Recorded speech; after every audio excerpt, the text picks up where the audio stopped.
Welcome back ಸ್ನೇಹಿತರೆ. ನಾವಿವತ್ತು 8/3/2026 ಪ್ರಚಲಿತ ಘಟನೆಗಳನ್ನು ನೋಡೋಣ. ಸ್ನೇಹಿತರೆ, ಅದಕ್ಕಿಂತ ಮುಂಚಿತವಾಗಿ ನೀವು ಯಾರಾದರೂ ನಮ್ಮ ಚಾನಲನ್ನು ಸಬ್ಸ್ಕ್ರೈಬ್ ಆಗಿಲ್ಲ ಅಂದರೆ ಈ ಕೂಡಲೇ ಸಬ್ಸ್ಕ್ರೈಬ್ ಆಗಿ. ಸ್ನೇಹಿತರೆ, ಮೊದಲ ಪ್ರಶ್ನೆ ಹೀಗಿದೆ: ಈ ವರ್ಷದ ಅಂತಾರಾಷ್ಟ್ರೀಯ ಮಹಿಳಾ ದಿನದ ಥೀಮ್ ಯಾವುದು ಎನ್ನುವಂತಹದ್ದು. ಸ್ನೇಹಿತರೆ, ಇದಕ್ಕೆ ಸರಿಯಾದ ಉತ್ತರ ಟು ಗಿವ್ ಅಂಡ್ ಗೈನ್ ಎನ್ನುವಂಥದ್ದಾಗಿದೆ. ಟು ಗಿವ್ ಅಂಡ್ ಗೈನ್ ಸರಿಯಾದ ಉತ್ತರ ಇದಾಗಿದೆ. ಇನ್ನು ಮೈ ಇಂಡಿಯಾ ಮೈ ವೋಟ್ ಎನ್ನುವಂಥದ್ದು ಯಾವುದರ theme? National voter day. Celebration culture and heritage ಎನ್ನುವಂತಹದ್ದು ಯಾವುದ್ರದ್ದೊಂದೇ ವೆಟ್ಲ್ಯಾಂಡ್ ಡೇನ ಥೀಮ್ ಆಗಿದೆ. ಯುನೈಟೆಡ್ ಬೈ ಯೂನಿಕ್ ಎನ್ನುವಂತಹದ್ದು ಯಾವ ದಿನಾಚರಣೆಯ ಥೀಮ್ ಎನ್ನುವಂತಹದ್ದನ್ನು ನೀವು ಕಾಮೆಂಟ್ ಮೂಲಕ ತಿಳಿಸಿ. ಇನ್ನು ಸ್ನೇಹಿತರೆ, ಈ ಮಹಿಳಾ ದಿನದ ಉದ್ದೇಶ ಏನು, ಈ ಮಹಿಳಾ ದಿನ ಹೇಗೆ ಸ್ಟಾರ್ಟ್ ಆಯಿತು, ಅದೆಲ್ಲವನ್ನು ಅದರ ಹಿಸ್ಟ್ರಿಯನ್ನು ಒಂದೊಮ್ಮೆ ನೋಡ್ಕೊಂಡು ಬರೋಣ. ಸ್ನೇಹಿತರೆ ನೋಡಿ, ಪ್ರತಿ ವರ್ಷ ಮಾರ್ಚ್ 8ರಂದು ವಿಶ್ವದಾದ್ಯಂತ ಅಂತಾರಾಷ್ಟ್ರೀಯ ಮಹಿಳಾ ದಿನವನ್ನು ಆಚರಿಸಲಾಗುತ್ತೆ. ಮಹಿಳೆಯರ ಸಾಧನೆಗಳನ್ನು, ಅವರ ಹೋರಾಟಗಳು ಮತ್ತು ಸಮಾಜಕ್ಕೆ ನೀಡಿದ ಕೊಡುಗೆಗಳನ್ನು ಗೌರವಿಸುವುದಕ್ಕಾಗಿ ಈ ದಿನವನ್ನು ಆಚರಿಸಲಾಗುತ್ತೆ. ಈ ವರ್ಷದ ಥೀಮ್ ಗಿವ್ ಟು ಗೈನ್ ಆಗಿದೆ. ಗಿವ್ ಟು ಗೈನ್ ಆಗಿರುವಂಥದ್ದು. ಅಂತಾರಾಷ್ಟ್ರೀಯ ಮಹಿಳಾ ದಿನ ಯಾವಾಗ ಆರಂಭವಾಯಿತು ಎಂದರೆ 20ನೇ ಶತಮಾನದ ಆರಂಭದಲ್ಲಿ ಮಹಿಳೆಯರು ಹಕ್ಕುಗಳಿಗಾಗಿ ನಡೆದ ಚಳುವಳಿಗಳಿಂದ ಆರಂಭವಾಗಿದ್ದು 1911ರಲ್ಲಿ ಮೊದಲ ಬಾರಿಗೆ ಅಂತಾರಾಷ್ಟ್ರೀಯ ಮಟ್ಟದಲ್ಲಿ ಆಚರಿಸಲಾಯಿತು. ಅಂತಾರಾಷ್ಟ್ರೀಯ ಮಹಿಳಾ ದಿನವನ್ನು ಯಾವ ಸಂಸ್ಥೆ ಅಧಿಕೃತವಾಗಿ ಮಾನ್ಯತೆ ನೀಡಿತು ಅಂದರೆ 1975ರಲ್ಲಿ ಸಂಯುಕ್ತ ರಾಷ್ಟ್ರಗಳ ಸಂಸ್ಥೆ, ಯುನೈಟೆಡ್ ನೇಷನ್, ವಿಶ್ವಸಂಸ್ಥೆ ಅಂತಲೇ ಹೇಳ್ಬೋದು, ಅಧಿಕೃತ ಮಾನ್ಯತೆ ನೀಡಿತು. ಇದರ ಥೀಮ್ ಏನಂದರೆ, ಇದು ಜನರಲ್. ಗಿವ್ ಟು ಗೈನ್ ಅನ್ನುವಂಥದ್ದು ಜನರಲ್ ಆಗಿರುವಂಥದ್ದು. US ಯುನೈಟೆಡ್ ನೇಷನ್ನ ಏನು ಧ್ಯೇಯವಾಕ್ಯ ಅಂದರೆ right to justice action for all womens. ಅಂದರೆ ನಿಮ್ಮ ಕ್ವಶನ್ಸಲ್ಲಿ ಯಾವ ಇದನ್ನ ಕೊಡ್ತಾನೆ ಅಂದರೆ ಆಪ್ಷನ್ಸ್ ಕೊಡ್ತಾನೆ, ಅದ್ರ ಮೇಲೆ ನೀವು ಆನ್ಸರನ್ನು ಮಾಡಬೇಕಾಗುತ್ತೆ. ಓಕೆ, ಮಹಿಳಾ ದಿನದ ಥೀಮು ಯಾವಾಗ ಆಚರಿಸ್ತಾರೆ ಅಂತ ಗೊತ್ತಾಯಿತು. ಇದನ್ನು ಇನ್ಫೋಗ್ರಾಫಿಕ್ಸಲ್ಲಿ ಒಮ್ಮೆ ನೋಡೋಣ, ತಲೆಯಲ್ಲಿ ಉಳಿಲಿ ಎನ್ನುವಂತಹ ಕಾರಣಕ್ಕೆ. ಓಕೆ, ಎಸ್ ನೋಡಿ ಸ್ನೇಹಿತರೆ, ಅಂತಾರಾಷ್ಟ್ರೀಯ ಮಹಿಳಾ ದಿನ ಇತಿಹಾಸ ಮತ್ತು ಮಹತ್ವ. ಮೊದಲಿಗೆ ಆಚರಿಸೋದಷ್ಟರಲ್ಲಿ 1911ರಲ್ಲಿ ಮೊದಲ ಆಚರಣೆ. ಯಾವ ಸಂಸ್ಥೆ ಮಾನ್ಯತೆ ನೀಡಿತು? ವಿಶ್ವಸಂಸ್ಥೆ. ಎಷ್ಟರಲ್ಲಿ? 1975ರಲ್ಲಿ. ನೋಡಿ, ಸಂಯುಕ್ತ ರಾಷ್ಟ್ರ ಮಹಿಳಾ ದಿನಕ್ಕೆ ಮಾನ್ಯತೆ ನೀಡಿತು.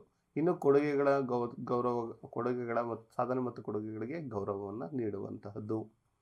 ಇನ್ನು ಈ ವರ್ಷದ ಥೀಮ್ 2026ರ ಥೀಮ್ ಗಿವ್ ಟು ಗೈನ್ ಎನ್ನುವಂಥದ್ದು. ನೋಡಿ, ಇದು ಗಿವ್ ಟು ಗೈನ್ ಎನ್ನುವಂಥದ್ದು 2026ರ ಅಂತಾರಾಷ್ಟ್ರೀಯ ಮಹಿಳಾ ದಿನದ ಅಧಿಕೃತ ಧ್ಯೇಯವಾಕ್ಯವಾಗಿದೆ. ಐ ಥಿಂಕ್ ಇದರೊಳಗಡೆ ಎಲ್ಲ ಕ್ಲಿಯರ್ ಆಗಿದೆ ಅಂತ ಕೊಡ್ತಾ ಇದ್ದೀನಿ. ಸ್ನೇಹಿತರೆ, ಮುಂದಿನ ಪ್ರಶ್ನೆಯತ್ತ ಗಮನ ಹರಿಸೋಣ. ಈ ಪ್ರಶ್ನೆಯನ್ನು ಗಮನ ಹರಿಸೋದಕ್ಕೂ ಮುಂಚೆ ನಿಮಗೊಂದು ಸೂಚನೆ.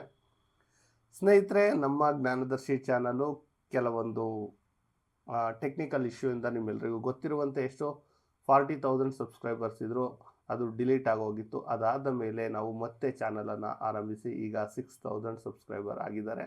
ಈಗ ಸುಮಾರು 2 ವರ್ಷದ ಬಳಿಕ ಕರೆಂಟ್ ಅಫೇರ್ಸನ್ನು ತರ್ತಾ ಇದ್ದೀವಿ. ಈ ಹಿಂದೆ ಯಾರೆಲ್ಲ ನಮಗೆ ಸಬ್ಸ್ಕ್ರೈಬ್ ಆಗಿ ಸಪೋರ್ಟ್ ಮಾಡಿದ್ರು, ಅದೇ ರೀತಿ ಈ ಬಾರಿಯೂ ಸಬ್ಸ್ಕ್ರೈಬ್ ಆಗಿ ಸಪೋರ್ಟ್ ಮಾಡಿ. ಕನ್ನಡದಲ್ಲಿ ಬೆಸ್ಟ್ ಕರೆಂಟ್ ಅಫೇರ್ಸ್, ಅದು ಚೊಕ್ಕವಾಗಿ ಚಿಕ್ಕದಾಗಿ ಎಳೆದಂತೆ ಕೊಡುವಂಥ ಕೆಲಸವನ್ನು ಮಾಡ್ತೀವಿ. ನಿಮ್ಮ ಸ್ನೇಹಿತರು ಯಾರಾದರೂ ಇದ್ದರೆ ಅವ್ರಿಗೂ ಕೂಡ ಈ ಚಾನಲನ್ನು ರೆಫರ್ ಮಾಡಿ. ಇನ್ನೊಂದು ವಿಚಾರ ಸ್ನೇಹಿತರೆ, ಇಲ್ಲಿವರೆಗೂ ನಾನು ಟೀಚರ್ ವಿಡಿಯೋಗಳನ್ನು ಹಾಕಬರ್ತಿದ್ದೆ, ಅದನ್ನು ನಿಲ್ಲಿಸ್ತೀರಾ ಸರ್ ಅಂತ ಖಂಡಿತ ಇಲ್ಲ. ಇದರ ಜೊತೆಯಲ್ಲಿಯೇ ಅವುಗಳು ಕೂಡ ಸಿಗುತ್ತೆ ಅಂತ ಹೇಳ್ತಾ ಶುರು ಮಾಡೋಣ, ಮತ್ತೆ ಮುಂದಕ್ಕೆ ಹೋಗೋಣ. ಭಾರತದ ಮೊದಲ ಖೇಲೋ ಇಂಡಿಯಾ ಬುಡಕಟ್ಟು ಕ್ರೀಡಾಕೂಟವನ್ನು ಯಾವ ರಾಜ್ಯ ಆಯೋಜನೆ ಮಾಡುತ್ತಿದೆ? ಇದಕ್ಕೆ ಸರಿಯಾದ ಉತ್ತರ ಛತ್ತೀಸ್ಗಢ. ನೋಡಿ, Khelo India tribals game 2026 Chandigarh ಆಯೋಜನೆಯನ್ನು ಮಾಡ್ತಾ ಇದೆ. ಏನಿದು ಖೇಲೋ ಇಂಡಿಯಾ ಬುಡಕಟ್ಟು ಕ್ರೀಡಾಕೂಟ? ಅದನ್ನು ನೋಡೋಣ ಬನ್ನಿ. ಎಸ್ ಸ್ನೇಹಿತರೆ, ಇದೇ ಮಾರ್ಚ್ 25ರಿಂದ ಏಪ್ರಿಲ್ 6ರವರೆಗೆ ಮೊದಲ ಖೇಲೋ ಇಂಡಿಯಾ ಬುಡಕಟ್ಟು ರಾಷ್ಟ್ರೀಯ ಕ್ರೀಡಾಕೂಟವು ಛತ್ತೀಸ್ಗಢದ 3 ನಗರಗಳಾದ ರಾಯ್ಪುರ್, ಜಗದಲ್ಪುರ್, ಸರ್ಗುಜಾದಲ್ಲಿ ನಡೆಯಲಿದೆ. ಕ್ರೀಡಾಕೂಟವು 7 ಕ್ರೀಡೆಗಳನ್ನು ಒಳಗೊಂಡಿದೆ. ಅಥ್ಲೆಟಿಕ್, ಫುಟ್ಬಾಲ್, ಹಾಕಿ, ವೈಟ್ ಲಿಫ್ಟಿಂಗ್, ಬಿಲ್ಲುಗಾರಿಕೆ, ಈಜು, ಕುಸ್ತಿಯನ್ನು ಒಳಗೊಂಡಿದೆ. ಇನ್ನು ಖೇಲೋ ಇಂಡಿಯಾ ಬುಡಕಟ್ಟು ಕ್ರೀಡಾಕೂಟವು ನಮ್ಮ ವಿಸ್ತರಿಸುತ್ತಿರುವ ಹೆಜ್ಜೆ ಗುರುತಿನ ಒಂದು ಭಾಗವಾಗಿದ್ದು, ಕ್ರೀಡೆಯನ್ನು ಆಡಲು ಬಯಸುವ ಪ್ರತಿಯೊಬ್ಬ ಯುವಕನಿಗೂ ಅವಕಾಶ ಮತ್ತು ವ್ಯಾಪ್ತಿಯನ್ನು ನೀಡುತ್ತದೆ. ಇದು 2024ರ ವೇಳೆಗೆ ಪ್ರಧಾನಿ ನರೇಂದ್ರ ಮೋದಿಯವರ ವಿಕಸಿತ ಭಾರತ ದೃಷ್ಟಿಕೋನದ ಭಾಗವಾಗಿದೆ ಎನ್ನುವಂಥದ್ದಾಗಿದೆ. ಇನ್ನು ಸ್ನೇಹಿತರೆ, ನಿಮಗೆ ಗೊತ್ತಿರಲಿ, ಛತ್ತೀಸ್ಗಢದ ಮುಖ್ಯಮಂತ್ರಿ ವಿಷ್ಣುದೇವ್ ಸಾಯಿ, ಉಪಮುಖ್ಯಮಂತ್ರಿ ಅರುಣ್ ಸಾವೋ. ಇನ್ನು ನಮ್ಮ ಕ್ರೀಡಾ ಸಚಿವರು ಯಾರು ಅಂದರೆ ಯಾರು ಸ್ನೇಹಿತರೆ? ಮನ್ಸುಖ್ ಮಾಂಡವಿಯಾ ಎನ್ನುವಂಥದ್ದು ನಿಮಗೆ ಗೊತ್ತಿರಲಿ. ಇದನ್ನು ಆಯೋಜನೆ ಮಾಡುವಂಥದ್ದು ಯಾರಾದ್ರು ಅಂದರೆ KITG 2026. ಇದನ್ನು ಅಂದರೆ ಬುಡಕಟ್ಟು ಖೇಲೋ ಇಂಡಿಯಾ ಬುಡಕಟ್ಟು ಕ್ರೀಡಾಕೂಟವನ್ನು ಯುವಜನ ವ್ಯವಹಾರ ಮತ್ತು ಕ್ರೀಡಾ ಸಚಿವಾಲಯ, ಭಾರತೀಯ ಕ್ರೀಡಾ ಪ್ರಾಧಿಕಾರ SAI, ಭಾರತೀಯ ಒಲಿಂಪಿಕ್ ಸಂಘ, ರಾಷ್ಟ್ರೀಯ ಕ್ರೀಡಾಕೂಟಗಳು ಮತ್ತು ಛತ್ತೀಸ್ಗಢ ರಾಜ್ಯ ಸಂಘಟನಾ ಸಮಿತಿ ಜಂಟಿಯಾಗಿ ನಿರ್ವಹಿಸಲಿದೆ. ಇದರ ಅಧಿಕೃತ ಮಾಸ್ಕಟ್, ಇದು ಇಂಪಾರ್ಟೆಂಟ್, ಅಧಿಕೃತ ಮಾಸ್ಕಟ್ ಯಾವುದು ಅಂದರೆ ಮೊವೀರ್ ಎನ್ನುವಂಥದ್ದು. ಛತ್ತೀಸ್ಗಢದ ಸಾಂಸ್ಕೃತಿಕ ನೀತಿಯಲ್ಲಿ ಆಳವಾಗಿ ಬೇರಿರುವ ಹೆಸರು ಇದಾಗಿರುವಂಥದ್ದು. ಛತ್ತೀಸ್ಗಢಿಯಲ್ಲಿ ನನ್ನದು ನಮ್ಮದು ಎಂಬ ಅರ್ಥವನ್ನು ಈ ಮೋರ್ ಮತ್ತು ಧೈರ್ಯ ಮತ್ತು ಶೌರ್ಯದ ಸಂಕೇತವಾಗಿದೆ. ವೀರ್ ಎನ್ನುವಂಥದ್ದು 2 ಪ್ರಬಲ ಪದಗಳಿಂದ ಬಂದಿದ್ದು. ಮೊವೀರ್ ಬುಡಕಟ್ಟು, ಭಾರತದ ಬುಡಕಟ್ಟು ಸಮುದಾಯಗಳ ಆತ್ಮ ಮತ್ತು ಹೆಮ್ಮೆ ಗೌರವವನ್ನು ಪ್ರತಿನಿಧಿಸುತ್ತೆ. ಕ್ಲಿಯರ್, ಅರ್ಥ ಆಯ್ತಾ? ಯಾವ ರಾಜ್ಯ ಆಯೋಜನೆ ಮಾಡುತ್ತೆ? ಛತ್ತೀಸ್ಗಢ. ಇದರ ಮಾಸ್ಕಟ್ ಯಾವುದು? ಮೊವೀರ್. ಕ್ರೀಡಾ ಸಚಿವರು ಮನ್ಸುಖ್ ಮಾಂಡವಿಯಾ. ಎಲ್ಲಿ ಆಯೋಜನೆ ಆಗ್ತಾ ಇದೆ? 3 ನಗರಗಳಲ್ಲಿ ಆಯೋಜನೆ ಆಗ್ತಾ ಇದೆ. ಇದು ಭಾರತದ ಮೊದಲ ಬುಡಕಟ್ಟು ಕ್ರೀಡಾಕೂಟ. ಇದನ್ನು ಇನ್ಫೋಗ್ರಾಫಿಕ್ಸಲ್ಲಿ ನೋಡೋಣ. ಎಸ್, ನೋಡಿ, ಉದ್ಘಾಟನಾ ಖೇಲೋ ಇಂಡಿಯಾ ಬುಡಕಟ್ಟು ಕ್ರೀಡಾಕೂಟ 2026, ಬುಡಕಟ್ಟು ಪ್ರತಿಭೆಗಳ ಹೊಸ ಪರ್ವ. ಭಾರತದ ಮೊದಲ ಖೇಲೋ ಇಂಡಿಯಾ ಬುಡಕಟ್ಟು ಕ್ರೀಡಾಕೂಟ KITG 2026 ಛತ್ತೀಸ್ಗಢದಲ್ಲಿ ಬುಡಕಟ್ಟು ಯುವ ಕ್ರೀಡಾ ಪ್ರತಿಭೆಗಳನ್ನು ರಾಷ್ಟ್ರೀಯ ಮಟ್ಟದಲ್ಲಿ ಗುರುತಿಸುವ, ಪ್ರೋತ್ಸಾಹಿಸುವ ಗುರಿಯನ್ನು ಹೊಂದಿದೆ. ಕ್ರೀಡಾಕೂಟದ ವಿವರಗಳು ಎಷ್ಟು ಅದ್ಭುತವಾಗಿ ಮಾಡಿದೆ ನೋಡಿ. ಮಾರ್ಚ್ 25ರಿಂದ 26, ಏಪ್ರಿಲ್ 6ರವರೆಗೆ. ಎಲ್ಲಿ ನೋಡಿ? ರಾಯಪುರ, ಸಗುರ್ಜಾ ಮತ್ತು ಜಗದಲ್ಪುರ. ಸ್ಥಳ ಛತ್ತೀಸ್ಗಢದಲ್ಲಿ. ಇದರಲ್ಲಿರುವಂತಹ ಕ್ರೀಡೆಗಳು ಅಥ್ಲೆಟಿಕ್, ಫುಟ್ಬಾಲ್, ಹಾಕಿ, ವೈಟ್ ಲಿಫ್ಟಿಂಗ್, ಬಿಲ್ಲುಗಾರಿಕೆ, ಈಜು, ಕುಸ್ತಿ. ಇನ್ನು ಪ್ರದರ್ಶನ ಕ್ರೀಡೆಗಳು ಮಲ್ಲಕಂಬ, ಕಬಡ್ಡಿ.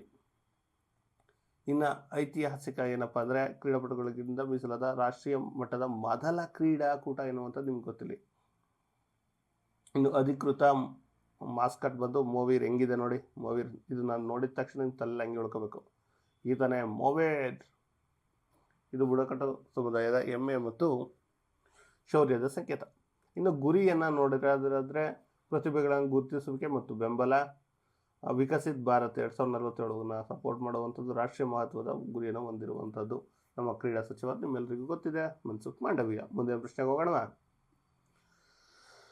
ಈ ಕೆಳಗಿನ ಯಾವ ರಾಜ್ಯ ಸರ್ಕಾರ ತನ್ನ ರಾಜ್ಯದ 16 ವರ್ಷದ ಒಳಗಿನ ಮಕ್ಕಳಿಗೆ ಸೋಷಿಯಲ್ ಮೀಡಿಯಾವನ್ನು ನಿರ್ಬಂಧಿಸಿದೆ ಅಂದರೆ ನಿಮ್ಮೆಲ್ಲರಿಗೂ ಗೊತ್ತಿದೆ, ಕರ್ನಾಟಕ. ಯಾಕಂದರೆ ಕರ್ನಾಟಕ ಬಜೆಟ್ನಲ್ಲಿ ಇಂಥದ್ದೊಂದು ಘೋಷಣೆಯನ್ನು ಮಾಡಲಾಗಿದೆ.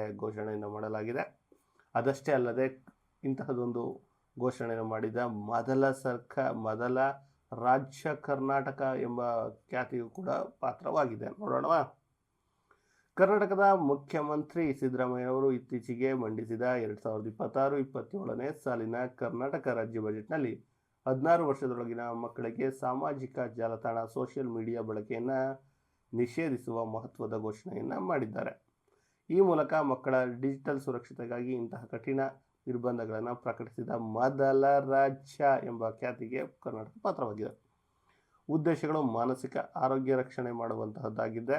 ವಿಪರೀತ ಮೊಬೈಲ್ ಬಳಕೆಯಿಂದ ಮಕ್ಕಳಲ್ಲಿ ಹೆಚ್ಚಾಗುತ್ತಿರುವ ಖಿನ್ನತೆ, ಆತಂಕ, ನಿದ್ರಾಹೀನತೆ ಸಮಸ್ಯೆಗಳನ್ನು ತಡೆಗಟ್ಟುವುದು, ಶೈಕ್ಷಣಿಕ ಪ್ರಗತಿ, ಸ್ಮಾರ್ಟ್ಫೋನ್, ಗೇಮಿಂಗ್, ಶಾರ್ಟ್ ವಿಡಿಯೋಗಳ ಅಥವಾ ರೀಲ್ಸ್ಗಳಿಂದ ಗೀಳಿನಿಂದ ಓದಿನಂತ ಗಮನ ಸೆಳೆಯುವುದು, ಮಕ್ಕಳ ಏಕಾಗ್ರತೆಯನ್ನು ಮರಳಿ ವಾಪಸ್ ತರುವಂತಹ ಉದ್ದೇಶವನ್ನು ಇದು ಹೊಂದಿದೆ.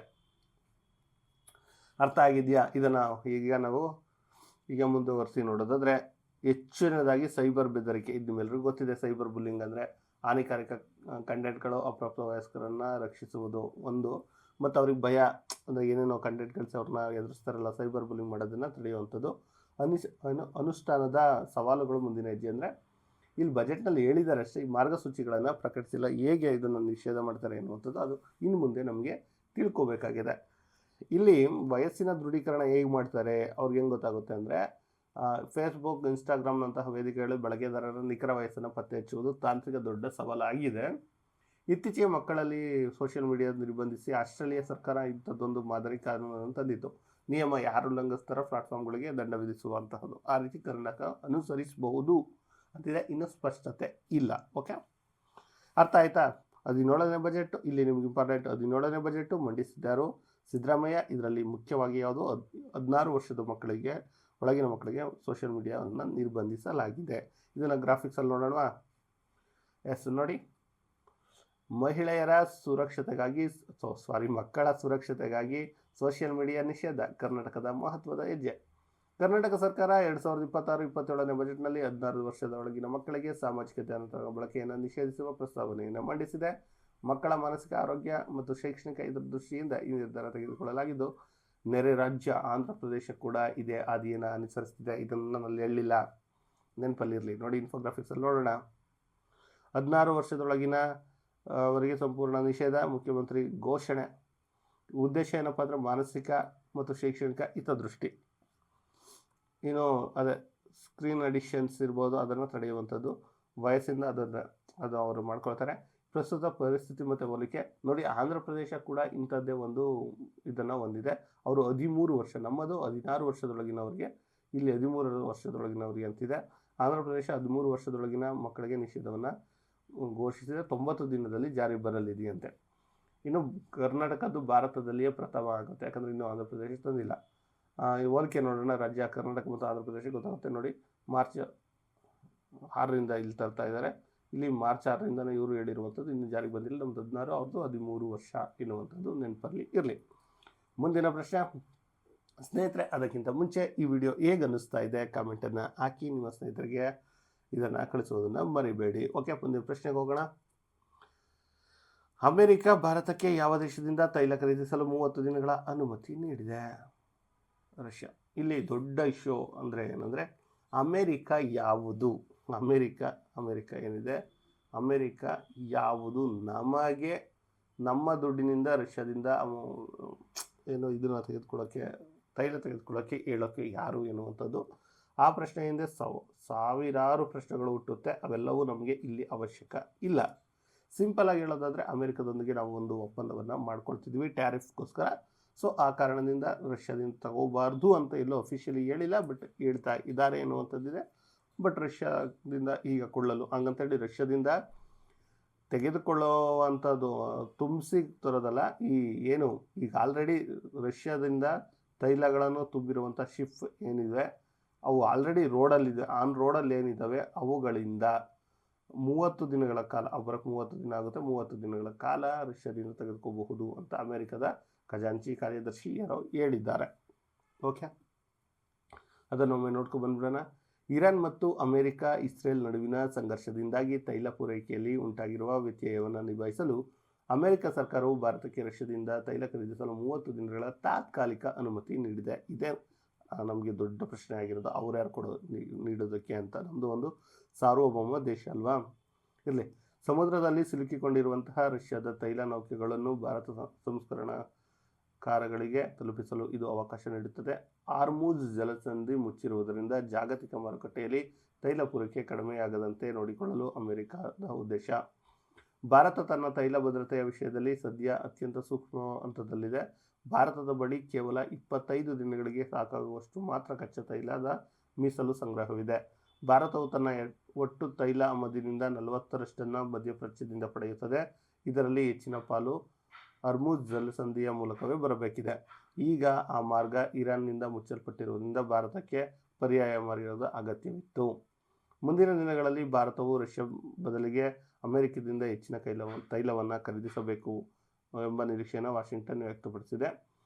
ಹಾರ್ಮುಜ್ ಜಲಸಂಧಿಯಿಂದ ಬಿಕ್ಕಟ್ಟು. ಹಾರ್ಮುಜ್ ಜಲಸಂಧಿಯು ಪರ್ಷಿಯನ್ ಕೊಲ್ಲಿಯ ದೇಶಗಳಿಗೆ ಇರುವ ಏಕೈಕ ಸಮುದ್ರ ಮಾರ್ಗವಾಗಿದ್ದು, ವಿಶ್ವದ ಒಟ್ಟು ತೈಲ ಪೂರೈಕೆಯಲ್ಲಿ 20% ಭಾಗ ಈ ಮಾರ್ಗದ ಮೂಲಕವೇ ಸಾಗುತ್ತದೆ. ಜಲಸಂಧಿ ಮುಚ್ಚಲ್ಪಟ್ಟಿರುವುದರಿಂದ ಜಾಗತಿಕ ಮಾರುಕಟ್ಟೆಯಲ್ಲಿ ಕಚ್ಚಾ ತೈಲದ ಬೆಲೆ ಭಾರಿ ಪ್ರಮಾಣದಲ್ಲಿ ಏರಿಕೆ ಆಗಿರುವಂಥದ್ದು. ಸೊ ಈ ಕಾರಣದಿಂದ ಇದೀಗ ಏನು ಇಂಡಿಯಾ ರಷ್ಯಾದಿಂದ ಏನು ರೆಡಿ ಆಗಿದೆ ಅದನ್ನು ಖರೀದಿಸುವಂಥ ಕೆಲಸವನ್ನು ಮಾಡ್ತಿದೆ. ಇದರ ಬಗ್ಗೆ ಡಿಸ್ಕಷನ್ ಮಾಡೋಕೆ ಹೋದರೆ ಅದು ಬೇರೆ ಬೇರೆ ಆ್ಯಂಗಲನ್ನೇ ಪಡೆದುಕೊಳ್ಳುತ್ತೆ. ಯಾಕೆ ರಷ್ಯಾದೊಂದಿಗೆ ಇಂಡಿಯಾ ಆಯಿಲನ್ನು ತಗೊಳ್ಳೋಕ್ಕೆ ಅಮೆರಿಕ ಪರ್ಮಿಷನ್ ಬೇಕು, ಅದೆಲ್ಲವನ್ನು ಮತ್ತೊಂದು ಕ್ಲಾಸಲ್ಲಿ ಯಾವಾಗಾದರೂ ನಾನು ಅದನ್ನು ಕ್ಲಿಯರಾಗಿ ನಿಮಗೆ ಎಕ್ಸ್ಪ್ಲೈನ್ ಮಾಡ್ತೀನಿ ಅಂತ ಹೇಳ್ತಾ ಮುಂದಿನ ಪ್ರಶ್ನೆ ನೋಡೋಣ. ಓಕೆ, ಮುಂದಿನ ಪ್ರಶ್ನೆ ಆಗಿದೆ, ಮುಂಬರುವ ಭಾರತದ ಅತಿ ದೊಡ್ಡ ಎಕ್ಸಸೈಸ್ನ ಮಾಸ್ಕಾಟನ್ನು ಅಮಿತ್ ಶಾ ಬಿಡುಗಡೆ ಮಾಡಿದರು. ಅದು ಯಾವುದು ಅಂತಂದರೆ 2027ರ ಜನಗಣತಿ. ಏನಿದು ಕಂಪ್ಲೀಟ್ ಡೀಟೇಲ್ಸನ್ನು ನಿಮ್ಮ ಮುಂದೆ ಇಡುವಂಥ ಕೆಲಸವನ್ನು ನಾನು ಮಾಡ್ತೀನಿ. ಕೇಂದ್ರ ಗೃಹ ಸಚಿವರು ಮತ್ತು ಸಹಕಾರ ಸಚಿವರಾದ ಅಮಿತ್ ಶಾ ನವದೆಹಲಿಯಲ್ಲಿ 2027ರ ಜನಗಣತಿಗಾಗಿ ಪ್ರಗತಿ ಅಂದರೆ ಮಹಿಳೆ, ವಿಕಾಸ್ ಅಂದರೆ ಪುರುಷ ಡಿಜಿಟಲ್ ಪರಿಕರಗಳು ಮತ್ತು ಮಾಸ್ಕಟ್ಗಳನ್ನು ಬಿಡುಗಡೆ ಮಾಡಿದರು. 2027ರ ಜನಗಣತಿಯು 2 ಹಂತಗಳಲ್ಲಿ ನಡೆಸಲಾಗುತ್ತೆ. ಇದು ವಿಶ್ವದ ಅತಿ ದೊಡ್ಡ ಜನಗಣತಿ ಕಾರ್ಯಕ್ರಮ, ನೆನಪಲ್ಲಿ ಇರಲಿ. 2027ರ ಗಣತಿ ಮಾಸ್ಕಟ್ಗಳಾದ ಪ್ರಗತಿ ಮತ್ತು ವಿಕಾಸ್ 2027ರ ವೇಳೆಗೆ ಭಾರತವನ್ನು ಅಭಿವೃದ್ಧಿ ಹೊಂದಿದ ರಾಷ್ಟ್ರವನ್ನಾಗಿ ಮಾಡುವ ಸಂಕಲ್ಪವನ್ನು ಪೂರೈಸುವಲ್ಲಿ ಮಹಿಳೆಯರು ಮತ್ತು ಪುರುಷರು ಸಮಾನ ಭಾಗವಹಿಸುವಿಕೆಯ ಸಂಕೇತವನ್ನು ನೀಡುವಂಥದ್ದು. ಮೊದಲ ಬಾರಿಗೆ ಜನಗಣತಿಯನ್ನು ಡಿಜಿಟಲ್ ರೂಪದಲ್ಲಿ ನಡೆಸಲಾಗುತ್ತಿದ್ದು, ಮೊದಲ ಬಾರಿಗೆ ಸ್ವಯಂ ಗಣತಿ ಆಯ್ಕೆಯನ್ನು ನೀವೇ ಆಯ್ಕೆಯನ್ನು ಮಾಡ್ಕೋಬಹುದಾಗಿದೆ. ಇದನ್ನು ಇನ್ಫೋಗ್ರಾಫಿಕ್ಸಲ್ಲಿ ನೋಡೋಣ. ಸ್ನೇಹಿತರೆ, ಇಲ್ಲೊಂದು ವಿಚಾರ, ನಾವು ಅಂದರೆ ಕನ್ನಡದಲ್ಲಿ ಕರೆಂಟ್ ಅಫೇರ್ಸನ್ನು ಕೊಡ್ತಾ ಇದ್ದೇವೆ. ಇದಕ್ಕಿಂತ ಅದ್ಭುತವಾದ ಕರೆಂಟ್ ಅಫೇರ್ಸನ್ನು ಕೊಡಬೇಕು ಅಂದರೆ ನೀವು ನನಗೆ ಸಪೋರ್ಟನ್ನು ಮಾಡಬೇಕು. ಅಟ್ಲೀಸ್ಟ್ ನನ್ನ ಮೊದಲ ಕರೆಂಟ್ ಅಫೇರ್ಸ್ ವಿಡಿಯೋ ಅಟ್ಲೀಸ್ಟ್ ಒಂದು 1000 ವ್ಯೂಸ್ ಆದರೂ ಆಗಬೇಕಲ್ವ ಸ್ನೇಹಿತರೆ. ಒಂದು 1000 ವ್ಯೂಸ್ ಆದರೂ, ಫಸ್ಟ್ ವಿಡಿಯೋ 1000 ವ್ಯೂಸ್ ಆದರೂ, 1000+ ವ್ಯೂಸ್ ಆದರೂ ನಮಗೆ ಸ್ಫೂರ್ತಿ ಸಿಗುತ್ತೆ. ಈ ರೀತಿ ಇನ್ಫೋಗ್ರಾಫಿಕ್ಸ್ ಮೂಲಕ ನಿಮ್ಮ ಮುಂದೆ ಅಂದರೆ ಏನು ವಿಡಿಯೋನ ತರಬೇಕು ಅಂದರೆ ನಿಮ್ಮ ಸಪೋರ್ಟ್ ಹೆಚ್ಚಾಗಿ ಬೇಕಾಗಿದೆ. ನೀವೇನಾದರೂ ಸಪೋರ್ಟ್ ಮಾಡಿದರೆ ಖಂಡಿತವಾಗಿಯೂ ಕನ್ನಡದಲ್ಲಿ ಕರೆಂಟ್ ಅಫೇರ್ಸ್ನ ಕ್ರಾಂತಿಯನ್ನು ಮಾಡೋಣ. ಕರೆಂಟ್ ಅಫೇರ್ಸ್ ಅಂದರೆ ಹೇಗಿರುತ್ತೆ, ಕರೆಂಟ್ ಅಫೇರ್ಸ್ ಅಂದರೆ ಯಾವ ರೀತಿ ಬರುತ್ತೆ, ಯಾವ ರೀತಿ ಇನ್ಫೋಗ್ರಾಫಿಕ್ಸ್ ಬೆಳ್ಕೊಂಡು ಅದ್ಭುತವಾಗಿ ಕರೆಂಟ್ ಅಫೇರ್ಸನ್ನು ಕೊಡೋಣ. ಓಕೆ, ಭಾರತದ ಅಂದರೆ 2027ರ ಡಿಜಿಟಲ್ ಜನಗಣತಿಯ ಪ್ರಮುಖ ಅಥವಾ ಮುಖ್ಯಾಂಶಗಳನ್ನು ನೋಡೋದಾದರೆ ನೋಡಿ, ಪ್ರಗತಿ ಎನ್ನುವಂಥದ್ದು ಇದು ಇವಳು ಲೇಡಿ ಇದ್ದಾರಲ್ಲ, ಇದು ಮಾಸ್ಕಟ್ ಆಗಿರುವಂಥದ್ದು. ವಿಕಾಸ್ ಎನ್ನುವಂಥದ್ದು, ಪ್ರಗತಿ ಮತ್ತು ವಿಕಾಸ್ ಎನ್ನುವಂಥದ್ದು ಈ ಜನಗಣತಿಯ ಪ್ರಮುಖ ವಿಚಾರ ಆಗಿರುವಂಥದ್ದು. ಇಲ್ಲಿ ನೋಡಿ, ವಿಶ್ವದ ಅತಿ ದೊಡ್ಡ ಡಿಜಿಟಲ್ ಜನಗಣತಿ ಆಗಿರುವಂಥದ್ದು. ಮಾಸ್ಕಾಟ್ಗಳು 2047ರ ವೇಳೆಗೆ ಭಾರತವನ್ನು ಅಭಿವೃದ್ಧಿ ಹೊಂದಿದ ರಾಷ್ಟ್ರವನ್ನಾಗಿ ಮಾಡಲು ಸ್ತ್ರೀ ಪುರುಷ ಸಮಾನವಾಗಿ ಭಾಗವಹಿಸುವ ಸಂಕೇತವಾಗಿದೆ. ಇದರೊಳಗಿನ ಒಂದೇ ಒಂದು ಸ್ಪೆಷಲ್ ಏನಂದರೆ ನೋಡಿ, ಸ್ವಯಂ ಗಣತಿಯ ಸೆಲ್ಫ್ ಇಮ್ಯುನರೇಷನ್ ಆಯ್ಕೆಯನ್ನು ಕೊಟ್ಟಿದ್ದಾರೆ ಎನ್ನುವಂಥದ್ದು. ಇತಿಹಾಸದಲ್ಲಿ ಮೊದಲ ಬಾರಿಗೆ ಸಾರ್ವಜನಿಕರೇ ತಾವಾಗಿಯೇ ಮಾಹಿತಿ ನೀಡುವ ಆಯ್ಕೆಯನ್ನು ನೀಡಲಾಗಿದೆ ಎನ್ನುವಂಥದ್ದು ಇದಾಗಿದೆ. ಸ್ನೇಹಿತರೆ, ಇದಾಗಿತ್ತು ಮಾರ್ಚ್ 8ರ ಕರೆಂಟ್ ಅಫೇರ್ಸ್. ಸ್ನೇಹಿತರೆ, ಇಂತಹದ್ದೇ ಮಾಹಿತಿಗಾಗಿ ನಮ್ಮನ್ನು ಸಬ್ಸ್ಕ್ರೈಬ್ ಆಗಿ ನಿಮ್ಮ ಸ್ನೇಹಿತರಿಗೆ ಇದನ್ನು ಶೇರ್ ಮಾಡಿ. ಇನ್ನು ಮುಂದೆ ನಿಮಗೆ ಕನ್ನಡದ ಪ್ರಚಲಿತ ಘಟನೆಗಳು ಸಿಗುತ್ತೆ.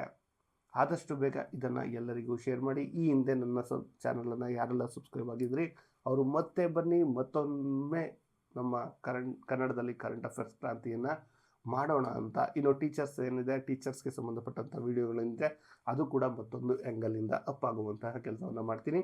ಇದರೊಂದಿಗೆ ನೀವು ಕೂಡ ಏನಾದರೂ ನಮ್ಮ ಚಾನಲಲ್ಲಿ ಕ್ಲಾಸ್ ಮಾಡುವಂಥದ್ದಿದ್ರೆ ಅಥವಾ ಮಾಹಿತಿನ ಹಂಚ್ಕೊಳ್ಳೋದಿದ್ರೆ ಕಾಮೆಂಟ್ ಮೂಲಕ ತಿಳಿಸಿ ಅಂತ ಹೇಳ್ತಾ ಇವತ್ತಿನ ಈ ವಿಡಿಯೋನ ಇಲ್ಲಿಗೆ ಎಂಡ್ ಮಾಡ್ತಿದ್ದೇನೆ. ಧನ್ಯವಾದಗಳು. ಜೈ ಕರ್ನಾಟಕ.